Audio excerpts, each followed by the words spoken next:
Bismillahirrahmanirrahim. Alhamdulillahirabbil alamin. Nahmaduhu wa nasta'inuhu wa nastaghfiruh wa na'udzu billahi min shururi anfusina wa min sayyiati a'malina. Man yahdihillahu fala mudilla lahu wa man yudlil fala hadiya lahu.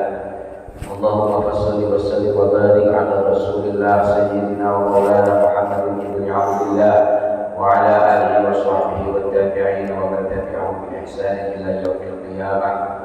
قال الله تعالى في كتابه العزيز رب اشرح لي صدري ويسر لي امري واحلل عقدة من لساني يفقهوا قولي الآية أما بعد. Yang kami muliakan, yang kami hormati dan dimuliakan oleh Allah Subhanahu wa taala.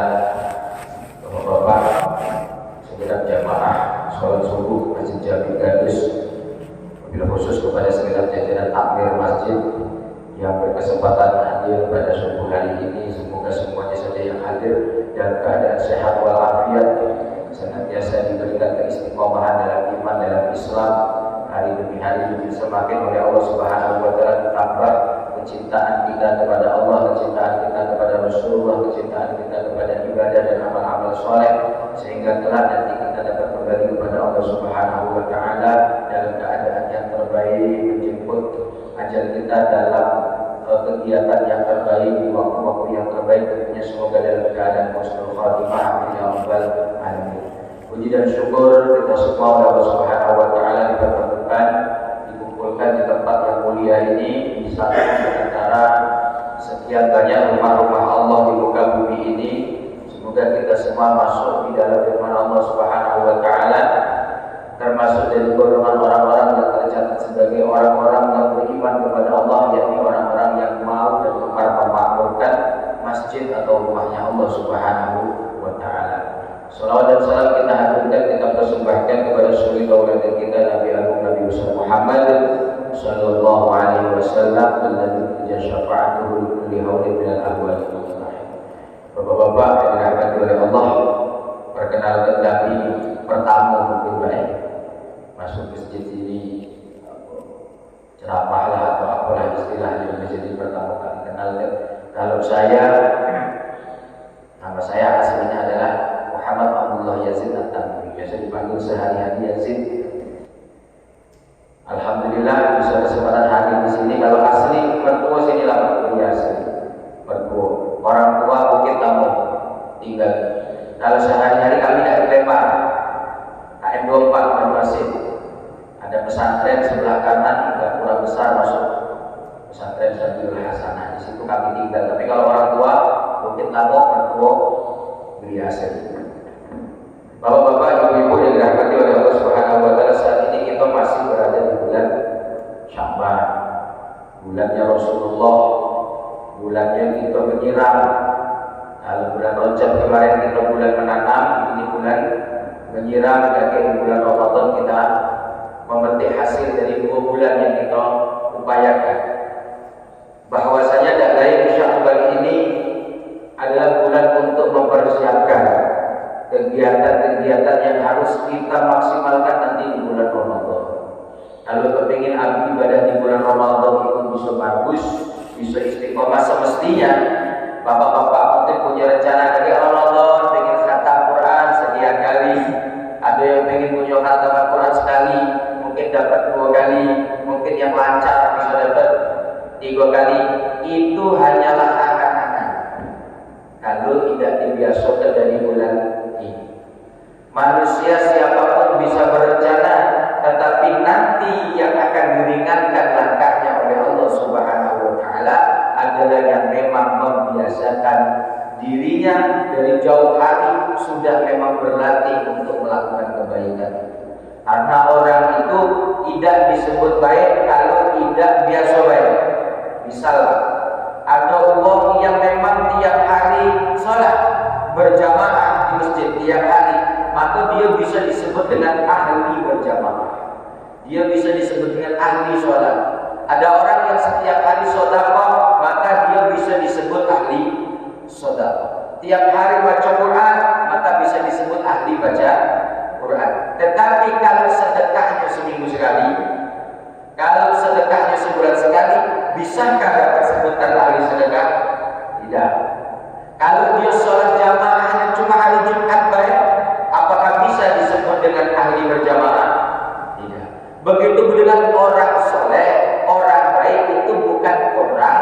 yang beramal solehnya sebulan sekali. Dah, tapi terus-menerus setiap hari ketika ada peluang untuk beramal soleh, dia beramal soleh. Maka itulah orang yang bisa disebut dengan orang soleh, orang yang memang terbiasa beramal soleh. Mengapa? Karena kesolehan itu tidak akan menemui keikhlasan, tidak akan menemui kebersihan di dalam niat, tidak akan menemui ketulusan di dalam hati ketika melakukan seandainya tidak karena terbiasa. Bapak ringan hari ini datang ke masjid karena lah biasa. Bagi yang belum biasa datang ke masjid, makso badan Pak dari rumah, makso kaki. Kadang-kadang sudah berbaju koko, sudah bersarung, sudah bawa sorban, sudah bawa sejadah, sudah pakai minyak wangi, urung dia datang ke masjid. Kenapa? Karena berat. Urung, matonya digantungi setan ini kalau kelip-kelip itu lagi lemahnya. Tidak terbiasa berbuat baik, sulit menjadi orang baik. Tidak terbiasa berbuat soleh, sulit menjadi orang soleh. Padahal kuncinya kalau mau hidup di dunia itu dengan keadaan kehidupan yang baik, kehidupan yang serba enak, kehidupan yang senang. Allah sudah kasih kuncinya amal soleh. Kamu Pak kepingin hidup cukup, kepingin hidup tentram, kepingin hidup ekonomi dak sarok. Pokoknya ada sedikit cukup, banyak pun cukup. Tidak pernah merasa gelisah hidup di dunia. Kuncinya amal. Allah berfirman, "Man 'amila shalihan min dzakarin aw man 'amila shalihan min dzakarin wa unsa." Siapapun orang yang mau beramal soleh, min dzakarin baik dia laki-laki, wa unsa ataupun dia perempuan, wa huwa mu'min dan dia adalah orang yang beriman, fala nuhyiyannahu, akan aku berikan dia kehidupan pasti, sungguh akan betul-betul. Ini kalau diterjemahkan, fala maka sungguh, nuhyiya aku hidupkan, adonan distadir betul, sungguh akan aku hidupkan betul dia hayatan thayyibah, dengan kehidupan yang serba enak. Kehidupan yang serba enak. Ini jadi Allah amal soleh kunci. Cuma banyak kita lihat hidup enak itu dari pengaruh terus-terusan. Hidup enak itu dengan numpuk harta banyak-banyak. Hidup enak itu dengan mencari istri yang paling cantik, sekampung paling cantik. Masya Allah. Padahal kalau Allah mau ngambil kenikmatan semua itu, Allah cukup datangkan penyakit, selesai. Mobil Mercy yang paling mahal, lemah rasanya, Allah cukup datang ke besul Pak dibakar. Tak lemah lagi mobil Mercy. Sate kambing lemah, Allah cukup tarik dikit tensi kita naik sedikit. Aman tensi sudah 170, berani masih makan. Bini cantik, Allah cuma dia penyakit dikit, impotensi, tak terasa. Apa pun istri cantik kalau tak bisa konslet. Cantik gunung. Maka bapak-bapak, ibu-ibu, rumah besar, terasa besar. Kapan? Ketika suami istri rukun di dalam. Kalau Allah kasih perpecahan, rumah besar, rumah cukup. Sikok datang, sikok minggat. Yang minggat di balik, yang sikok di rumah, penggantian dia pergi. Tak apa. Apa yang terjadi? Ternyata hayatan thayyibah tidak ditentukan dengan bergelimangnya harta, tidak ditentukan dengan rumah yang besar, tidak ditentukan dengan kendaraan yang mewah, tidak ditentukan dengan uang yang banyak, tetapi hayatan thayyibah ditentukan dengan rasa ikhlas dalam hati, qanaah, ridha terhadap apapun yang Allah sudah hadirkan di dalam hidup. Allah hiasi mata kita dengan kebaikan sehingga memandang istri kita selalu tampak indah di mata kita, sedangkan istri orang lain sama sekali tidak indah. Ini kebahagiaan. Yang namanya bala bencana, Allah tampakkan istri kita selalu jelek di mata kita, sedangkan bini tetangga lebih cantik dari bini kita. Ini bala. Allah tampakkan harta orang lain selalu terlihat lebih banyak daripada harta kita. Harta kita terasa kurang itulah. Ini bala. Tapi sebesar apapun rumah orang lain, sebanyak apapun tabungan dia, hati kita diciptakan oleh Allah puas, ikhlas terhadap apa yang sudah kita miliki diberikan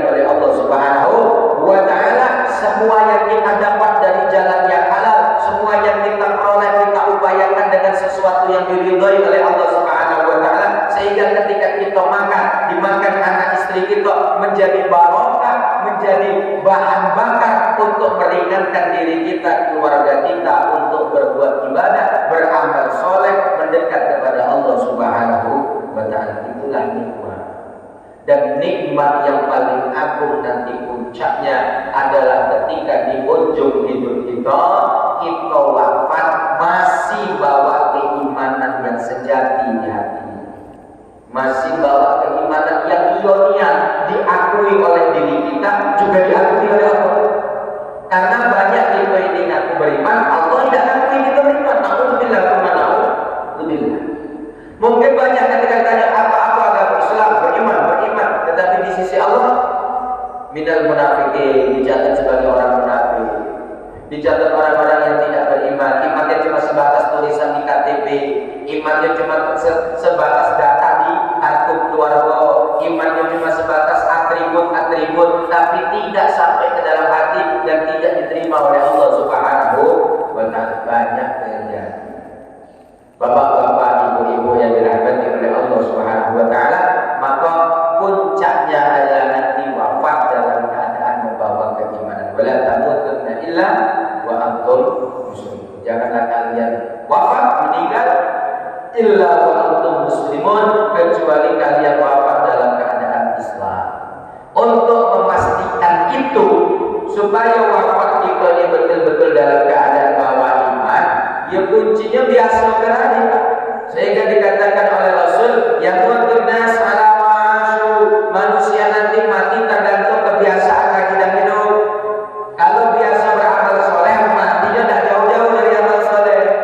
Biasa ngaji Quran, biasa matinya tidak jauh dari waktu Al-Quran, tidak jauh dari Al-Quran, tidak jauh dari waktu-waktu dia membaca Al-Quran. Biasa dia ingin di masjid, biasanya pun itu wafatnya balik dari masjid. Cak mano kepleset atau apa wafat. Dia ini berangkat ke masjid, masih megang sejadah, berjalan, tahu-tahu mungkin keserempet motor, wafat. Atau sedang di masjid sekarang belakangan sering kita jenguk di media sosial yang wafat dalam keadaan sholat, yang wafat dalam keadaan sujud tak bangun lagi, ternyata sudah kembali kepada Allah Subhanahu wa Ta'ala. Alangkah kebahagiaannya orang-orang yang wafat dalam saat seperti itu. Ada orang yang ketika hidup tenggelam dalam kebiasaan maksiat, wafatnya pun tidak jauh dari perbuatan itu. Ada yang wafat overdosis, na'udzubillah.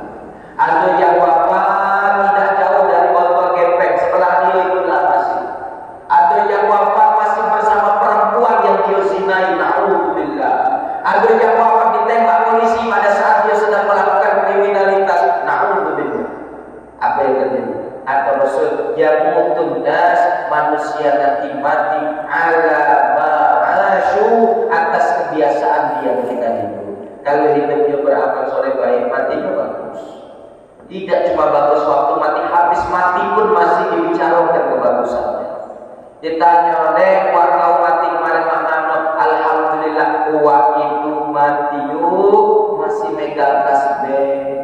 Gua ini punya istiqomah zikir, tidak lepas tasbih dari tangan. Subhanallah, alam kebahagiaannya yang wafat seperti itu. Gua tahu jangan mendekati aku yuk, aku mati. Alhamdulillah, dia ini baru yang sampai wudu, baru megang Quran. Megang Quran, tapi tidak tahu cak mana. Lagi megang Quran dipecah umpet hidup baik, tahu-tahu disenggol sama. Wak ketima kita sudah tidak kantik lagi. Ya Allah, alam kesenangan. Saya punya kiai, punya guru sama di Jawa, wafat cuma pamit sama istri beliau, sama ibu. Bu, aku nak tidur. Jam 2 beliau pamit, kaget azan asar bangun dan aku nak imami di masjid, di pesantren. Apa yang terjadi? Beliau cuma pamit nak tidur.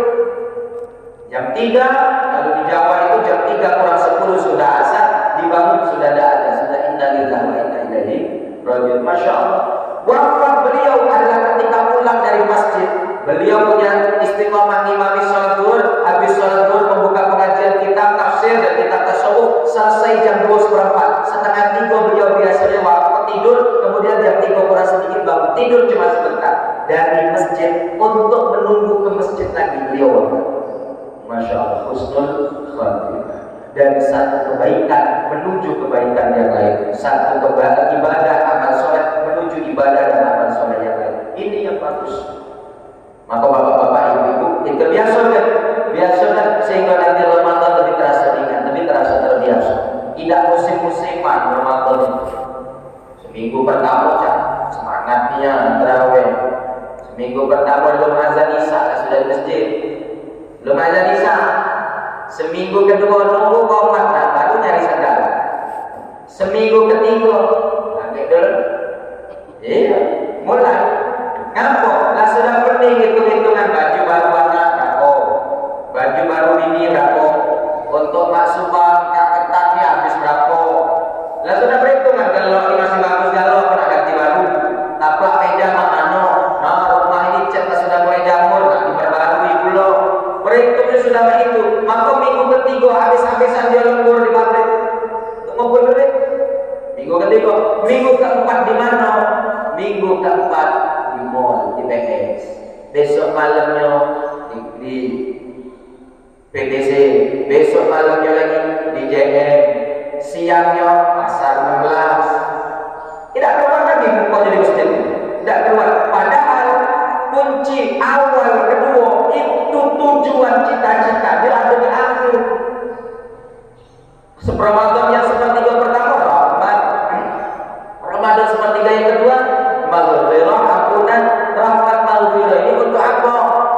Tujuannya kan untuk yang ketiga itu minamna memerdekakan kita dari api neraka, dapat rahmat, dapat maghfirah. Ujung-ujungnya di belakang dibatalkan lagi oleh Allah, tidak jadi dimerdekakan dari api neraka. Apa gunanya awal dikasih rahmat terus dikasih ampunan, belakangan dibatalkan oleh Allah, pintu neraka dibuka untuk dia, pintu surga ditutup untuk dia. Nah, kuncinya malah justru di akhir.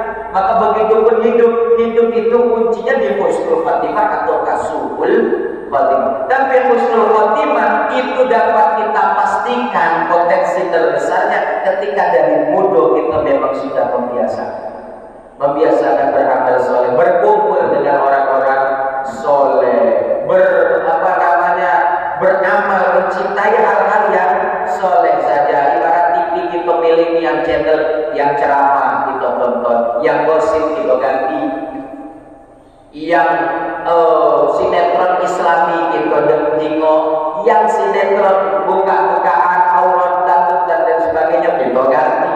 Berusaha buku-buku yang murni duniawi, mungkin bacaan-bacaan yang memancing syahwat kita hindari, tetapi Al-Quran kita dekati, kita biasai, kita rutini. Tasbih setiap hari kita putar, HP kita kurangi bisa.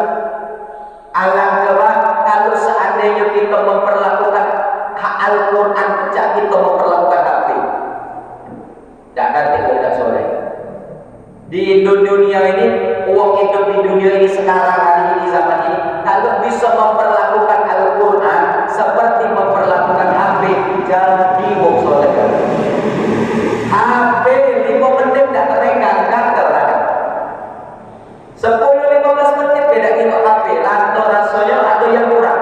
Andaikan itu Al-Quran, andaikan itu zikir, HP ketinggalan, riksau itu.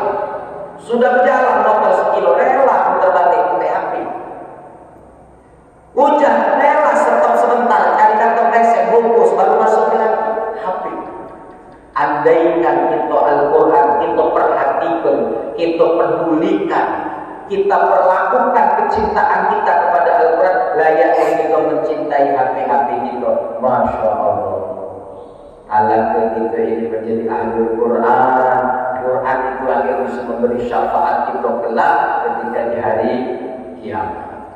Iqra'ul Quran, kata Nabi, bacalah Quran. Fa innahu ya'ti yaumal qiyamah syafi'an li ashabi. Karena Quran itu nanti di hari kiamat akan datang jadi penolong. Kalau Rasul belum menolong, kalau amal yang lain tidak bisa menolong, ada Al-Quran yang bisa syafi'an menjadi penolong di ashabi kepada siapapun yang ketika itu bersahabat dengan Al-Quran. Dari sekarang kita coba, tak perlu lancar sadar aku maco, tak arti perintah Nabi maco dan harus berinternet. Carikan hadis ini. Nabi mengapresiasi keduanya. Yang tidak pinter dikasih pahala kata Nabi, yang pinter juga dapat pahala. Ada hadis dari Aisyah, walladzi yaqra'ul Qur'an, siapapun orang baca Quran, wa yatatakka, bacanya diganggu, gagak, putus-putus, karena lo baca dia, lo baca, belum pernah belajar cuma sampai Iqra 4, tidak selesai, atau pernah belajar Quran, tidak pernah khatam, tidak pernah disimakkan 30 juz kepada gurunya. Jadi baca ini maju mundur, kadang-kadang napas putus di tengah, wajah kata putus-putus, nyendat kata Nabi. Wa huwa alaihi syaqq, dan dia merasa berat membaca Quran, tapi terus berusaha. Falahu ajrani, maka orang seperti itu mendapatkan 2 pahala kata Nabi. Lahu ajrani, dapat 2 pahala. Pahala apa? 1 pahala baca tetap dapat 1 huruf 10. Alif lam mim 3 huruf berarti 30. Yang kedua, pahala belajar, berjuang. Wa man walladzi yaqra'ul Qur'an, sedangkan orang yang membaca Al-Qur'an wa huwa mahirun bih, dan dia pintar di dalam membacanya, ma'as safaratil kiramil bararah, maka dia disejajarkan oleh Allah derajat kemuliaannya bersama para malaikat yang mulia-mulia, yang dicintai oleh Allah. Malaikat tempatnya di mana? Surga. Baliknya ke mana? Surga. Maka orang yang pintar baca Quran, kemudian membiasakan baca Quran, bersahabat dengan Quran, tempatnya ketiga.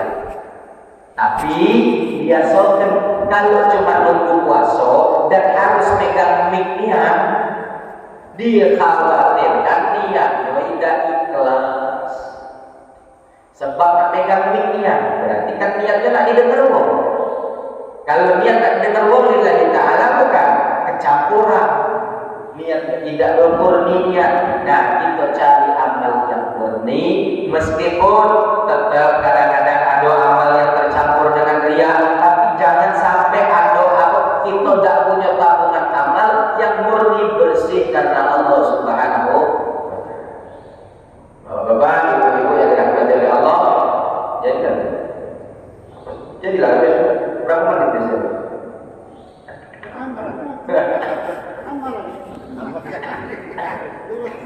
Masa gelap hari? Tambah sedikit lagi. Kami balik jauh. Ya, kalau orang tua di sini cuma kami saya lihat tetap harus balik ke Banyumas.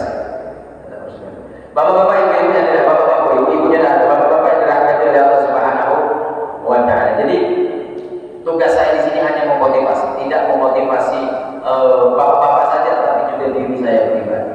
Bahwa dapat kita ini yang bisa mengantarkan kita pada kebaikan di ujung hidup adalah kebiasaan. Jangan pernah berharap begini, hari ini maksiat dulu lah, masih bodoh. Adik yang sudah tua, ada waktunya untuk berubah. Begitu tidak semua orang oleh Allah ditakdirkan hidup sampai tua. Itu satu. Yang kedua, tidak setiap orang ketika sudah tua pun dapat hidayah oleh Allah untuk berubah. Masya Allah. Rabi'ah al-Adawiyah, wali perempuan, ini sering namanya adalah Rabi'ah al-Adawiyah, pernah berkata bahwa kalau kamu pacak bertaubat itu karena Allah ingin mengampuni dosamu. Kalau Allah tidak mau mengampuni dosamu, sebesar apapun upayamu punya rencana berusaha untuk taubat, tidak jadi taubat. Pagi taubat, siang pulang lagi, siang habis itu taubat, sore pulang lagi, sore taubat, habis maghrib pulang lagi, habis maghrib taubat, nak tidur kayak pulang lagi. Itu terus, tinggal mana yang di ujung. Iya, kalau di ujung pas kita berbuat baik, pas taubat. Mana kalau di ujung mati pas umat ini, pas mulai kemaksiatan. Alhamdulillah, gimana? Alhamdulillah. Maka apa yang terjadi? Itu cuma rencana dan angan-angan semua belakang. Berapa banyak yang punya rencana seperti itu gagal total. Dan mohon maaf, semakin kita menunda keinginan kita untuk taubat, keinginan kita untuk kembali kepada Allah di dalam ketaatan, semakin lama semakin banyak tanggungan yang tertumpuk yang wajib dibayar. Yang puasa tak puasa tahun kemarin belum puasa niatan, puasa kadang masih bolong-bolong. Coba diingat, utang tahun kemarin dibayar belum? Itu yang sudah mulai puasa. Ada loh orang sejak dia akil balik sampai umur 40 tahun lebih belum puasa. Nanda puasa berapa? 25 tahun utang puasa tidak dibayar. Itu baru puasa. 25 kali 30 berapa? 750 hari dia harus bayar. Masya Allah. Sanggup dengan sisa hidup puasa 750 hari? Datangkan uangnya yang sanggup puasa 750 hari di sini. Kita cium tangannya bareng-bareng. Itu orang soleh pasti tidak sanggup puasa 750 hari. Belum sholat 5 waktu kali setahun 365 hari kali 25 tahun umur dia tidak sholat. Masya Allah, berapa dia itu? Berapa banyak waktunya habis? Jangan-jangan mohon maaf melewet ini tidak sempat lagi kalau harus membayar waktunya untuk bayar utang sholat dia. Tidak sempat lagi dia. Bahkan untuk makan nyendok nasi habis. Takutan dia waktunya habis belum selesai utang sholatnya. Masya Allah. Jangan. Tidak sesederhana itu kita menunda taubat, menunda beramal soleh, menunda kebaikan. Tidak sesederhana. Masya Allah berat. Nah, ini yang seringkali dilalaikan oleh orang-orang. Wah Ustaz, tapi kan ada yang bilang siapapun yang taubatan nasuhan itu nanti kembali suci bersih seperti bayi. Taubatan nasuhan, iyo kembali suci bersih kan catatannya. Urusan utang tetap berjalan. Ada wong apa mendolimi anak wong misalnya dituntut masuk tahanan, kemudian perjanjian damai setelah berkas masuk bisa? Mungkin maaf bisa, aku sudah maaf ke dia, tapi hukum tetap berjalan. Itu baru hukum dunia. Bagaimana dengan hukum Allah? Bapak-bapak, ibu-ibu yang dirahmati oleh Allah Subhanahu wa Ta'ala. Jadi yang itu masih muda-muda nih, masih muda-muda, apalagi seperti usia-usia aku masih, saya ini usianya 36. Alhamdulillah kalau anak lagi go badan kecil. Iya, muka cak kuda, umur 36. Anak lagi go. Jadi kalau tidak berusaha keras, masya Allah, yang sudah usaha saja puasa godaannya kadang-kadang cuma makan tidak makan tidak minum baik tapi pahalanya nol. Puasa baru pagi lah sudah mau mengiwo. Mana kawan itu? Tidak mau boleh masjid. Tidak mau. Awal lebih banyak pada saya mah tidak ada berangkat ke masjid. Ngomong iwo masih sombongnya itu. Tadi sahur berangkat dia jamaah ke masjid. Ada tetangga sebelah tidak berangkat subuh. Mana tetangga sebelah? Kok sebelah? Dan lebih banyak usahanya tambah mati tambah sukses. Nanda dia ke masjid tak berkah rezekinya. Masih sombong lah ngomong ibu. Ada pahala puasa? Hilang puasanya sah secara fikih, sah secara hukum fikih, tidak wajib bayar, tidak wajib qadha, tidak jadi utang. Tapi pahalanya kosong sama dengan kamu beli biskuit kongguan dibuka kata isi. Cuma kaleng kan dapat, jadilah baca untuk celengan. Iya, baca untuk celengan, tapi kata isi. Coba ikut. Kadang agak siang dikit, namun dia pegawai pasar. Pasar berapa yuk? Apa ribu ayo 5.000 lah, 5.000 modal lagi tidak dapat, padahal modalnya 4,5. Ngetahi modal lagi tidak dapat, punya 5.000 padahal 4,5. Ngetahi, nah hilang pula pahala puasa. Masya Allah. Jadi jangan yang sudah berpuasa saja itu tadi kosong. Tombol kosong kata isinya. Bagaimana yang tidak puasa? Ditambah lagi tidak puasa maksiat pula dia di bulan Ramadan itu. Alhamdulillah. Maka dalam sebuah kisah di dalam sebagian kitab ulama, besok itu di alam akhirat ada orang dirantai, umat Rasulullah dirantai di belenggu di geder. jadi sipok digelandang. Sambil malaikat yang lain selain yang narik pakai rantai tadi nyepati pakai cambuk. Lalu jeritan boleh. Terlihat dari jauh Rasulullah. Rasul tolong aku Syafi'i ya Rasulullah. Syafi'i tolongi aku wahai Rasul. Tolongi aku. Rasul mendekat. Malaikat, umat kau Nabi. Ini aku baca di rantai dicambuk-cambuk. Aku nak nunggu video. Kaget dulu Nabi. Kamu sebelum nunggu video kamu harus tahu dulu aku gak video. Ngampun dia sebabnya sampai disiksa ini. Apa sebabnya? Nabi nak tahu apa? Dia ini kalau tidak puasa, bulan Ramadan datang tidak puasa, bukan cuma tidak puasa, ngesok depan wong yang puasa, pamer, makan kamu,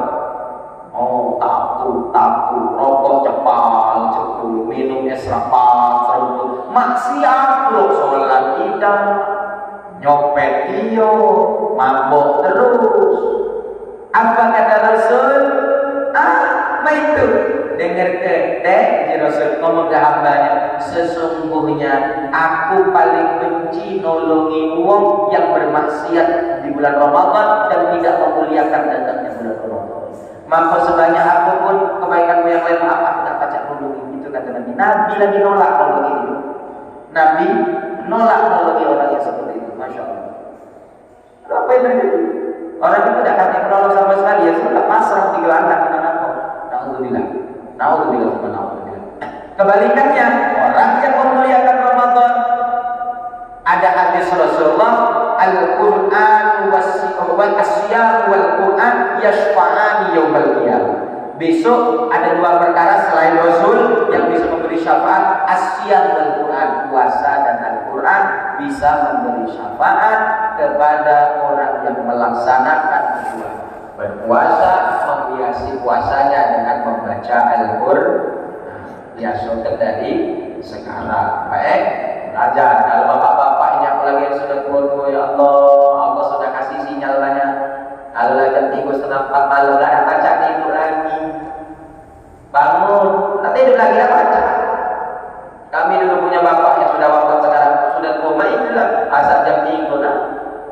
Sudah duduk di kamar, sudah terdengar beliau baca Quran. Kenapa? Kita dekati bapak, cepatnya jam 3. Bapak yang baca 3 nak baca tidur lagi nak. Tak tahu kalau tunggu tak baca tidur lagi. Yang mau jam 4 sebelum jam 4 mulai melek tak baca tidur lagi. Itu sinyal dari Allah. Jangan malah nyari remote tak TV nonton bola. Sinyal ambil wudu, gelar sejadah. Itu waktu yang mustajab untuk bertaubat, minta ampun kepada Allah, minta hajat, minta husnul khatimah, minta amalnya diangkat galak, dosanya diampuni galak. Minta dibikin cinta kepada ibadah, dibikin benci kepada kemaksiatan. Itu waktu mustajab. Mulai ini sinyal rambut putih, mulut gigi sudah balik pecah bayi, tak punya gigi lagi. Manusia metik tidak bergigi. Ya. Dulu waktu bayi jalan nak dituntun, nak pakai bantuan nak Walker ya baby Walker. Dia cak roda pas dituntun. Lalu rumah itu pula antara dua kalau nak dituntun butuh tongkat. Waman mu'ammirhu nunakishu fil khalq. Waman mu'ammirhu siapapun yang kami panjangkan umurnya kata Allah, nunakishu fil khalq. Kami balikkan lagi asal penciptaan. Tua balik lagi. Tambah tua ada yang setengah pikun, ngopol di celana tak sadar, pecah bayinya pun. Sehingga sekarang kita banyak jualan pampers untuk ongkong, ya kan? Pampers orang sakit yang sudah beser tak pecah nak lagi. Nah, pampers orang tua. Apa yang terjadi? Itulah seperti itu. Nah, naudzubillah pada saat keadaan itu sudah datang masih bisa ibadah? Tak. Kalau sudah tua itu sudah tak bisa ibadah. Hari ini aku lagi ada kebijakan yang kepingin haji, ya Allah. Kemungkinan justru yang sangat tua tak boleh haji. Karena beresiko tinggi, musim penyakit tinggi. Jangan-jangan belum haji sudah.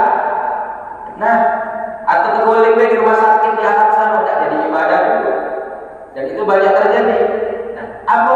Ya sudah. Di rumah banyak kan. Apa yang dibaca Quran, baca Yasin itu. Nah, ulang-ulang Yasin, Al-Quran lagi. Sampai ini itu jauh, ulang lagi terus. Apalnya surah Waqiah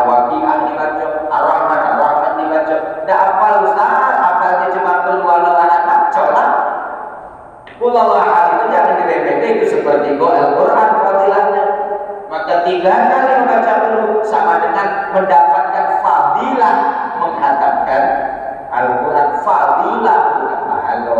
Kalau mahalo nak 30 juz ya. Alang-alang mau, oh alhamdulillah selesai khatam Quran. Qul 3 kali. Ramadan bacaan 100 kali kamu tak baca itu fadilah. Kemuliaannya sama dengan kemuliaan menghatamkan Al-Quran. Tapi pahala tidak sama. Itu pahala dan ibaratnya ini Pak. Ada orang nak masuk bioskop itu harus beli karcis 200.000. Misalnya nak nonton apa kira-kira sirkus atau apa bayar karcis 200.000. Ada yang punya duit cuma 50.000 tapi bisa masuk juga. Kenapa? Karena kenal dengan yang punya. Tetapi bagaimanapun yang punya duit 200 tetap lebih hebat daripada yang punya duit 50.000. Maksudnya apa? Mungkin sama-sama oleh Allah diterima keadaannya, tetapi yang diterima karena kenal duduknya paling belakang. Duduknya paling belakang. Yang bayar 200.000 VIP depan dewek. Sama masuk surga, cuma yang situ ya cuma puluh tadi modalnya. Ya puluh modalnya itu. Cuma itulah yang masuk surga, cuma surga paling bawah, hati 5 lah. Ayo, jangan hotel tu hotel kelas melati, jadilah dalam surga. Ada yang khatam Qurannya 30 juz, dapat yang paling pucuk bintang 5. Tapi sama-sama surga. Apa yang membedakan? Ya jelas beda. Semakin besar bintangnya, semakin dekat dengan Rasulullah. Itu yang jadi masalah. Kenikmatan tertinggi nanti di surga adalah berkumpul bersama Rasul. Demikian bapak-bapak, ibu-ibu, mohon maaf nak kaca terlalu panjang lebar. Kami harus kembali kepada Nasib. Terima kasih. Semoga silaturahim pertemuan kita pada subuh hari ini menjadi pertemuan yang barokah, pertemuan yang makbulah daripada Allah Subhanahu wa taala. Sungguh itu hari ini sungguh yang diangkat oleh Allah. Ini sholat jamaah yang begitu besar pahalanya Pak ya. Sungguh. Kalau sholat sunnahnya lebih hebat dari dunia seisinya, cak mana sholat fardu? Sholat sunnah sebelumnya dia sudah lebih hebat dari dunia seisinya. Cak mana sholat fardu? Masya Allah. Betapa besar pahala orang sholat subuh. Itu subuh. Maka orang pengen mulia jaga sholat subuh. Kata ulama, pengen mulia jaga sholat subuh. Mulia yang di mana? Bukan mulia akhirat, mulia dunia. Pejabat pengen berwibawanya apa sholat subuh. Kamu di tengah masyarakat kepingin wibawa, tidak gampang diganggu, jaga sholat subuh. Kepingin di kantor, di tempat kerja pun berwibawa, disegani, apalagi dia yang pegawai memang butuh kewibawaan dia, misal dia polisi atau dia anggota TNI, harus punya wibawa, jaga sholat subuh. Kuncinya di situ, sholat subuh. Kuncinya adalah kewibawaan, kemuliaan di dunia ada pada sholat subuh. Dan pengen rezeki cukup, ya apa sholat zuhur. Zuhur dari bahasa satu kata, kata dengan tohur punggung, tulang punggung. Kepengen tulang punggung kamu menjadi tulang punggung yang mencukupi kehidupan. Zuhur jago, gak lewat. Dan baca awal waktu syukur berjamaah. Asar maknanya masa, sholat asar. Kepingin waktu kita barokah, manfaat, jaga sholat asar. Sehingga tidak dapat waktunya itu diselewengkan dengan kemaksiatan. Jaga sholat. Maghrib surut. Maghrib artinya tenggelam. Maghrib artinya terbenam. Apa maksudnya maghrib? Kalau kepingin pikiran kita, imajinasi kita hanya tenggelam kepada hal-hal yang baik. Pikirkan ada duit 50 juta, kok lebih terpikir umroh daripada remote terbaru. Ada duit 100.000, kok lebih terpikir sedekah daripada beli baju baru. Kita selalu tenggelam dalam kebaikan. Jaga sholat maghrib. Isya kunci kematian. Kuncinya kematian ada pada sholat isya. Orang yang menjaga sholat isya-nya dengan baik, Allah akan wafatkan dalam keadaan husnul khatimah. Jaga salat. Jadi 5 waktu ini penentu kebahagiaan. Demikian bapak-bapak ibu-ibu yang dirahmati Allah. Semoga ada manfaatnya, lebih kurang saya mohon maaf. pada Allah saya mohon ampunannya. Wallahu muwaffiq ila aqwamit thoriq. Wassalamualaikum warahmatullahi wabarakatuh. Kita tutup doa singkat ya. Khusus maqasidnya yang bapak bila bisyarakat Rasulullah sallallahu alaihi wasallam wa bismillahil Fatihah. A'udzu billahi minasyaitonir rajim. Bismillahirrahmanirrahim. Alhamdulillahi rabbil alamin. Arrahmanir rahim. Maliki yaumiddin. Iyyaka na'budu wa iyyaka nasta'in. Ihdinas siratal mustaqim. Siratal ladzina an'amta 'alaihim ghairil maghdubi 'alaihim waladdallin. Amin. أعوذ بالله من الشيطان الرجيم بسم الله الرحمن الرحيم الحمد لله رب العالمين اللهم صل على سيدنا محمد وعلى آل سيدنا محمد يا كريم اللهم ربنا انفعنا بما علمتنا وعلمنا ما ينفعنا رب فقهنا وفقه أهلنا وقرابات لنا في ديننا اللهم أصلح لنا كل الشؤون وأكرمنا بالرضا منك العيون واقض عنا كل الديون قبل أن يأتينا رسل المرض اللهم اهدنا بهداك واجعلنا ممن يسارع في رضاك ولا تولنا وليا سواك ولا تجعلنا ممن خالف أمرك وعصاك ربنا آتنا في الدنيا حسنة وفي الآخرة حسنة وقنا عذاب النار وأدخلنا الجنة مع الأبرار يا عزيز يا غفار يا رب العالمين صلى الله على سيدنا محمد وآله وصحبه وسلم سبحان ربك رب العزة عما يصفون وسلام على المرسلين والحمد لله رب العالمين سبحانك اللهم وبحمدك أشهد أن لا إله إلا أنت أستغفرك وأتوب إليك والعفو منكم اللهم صل على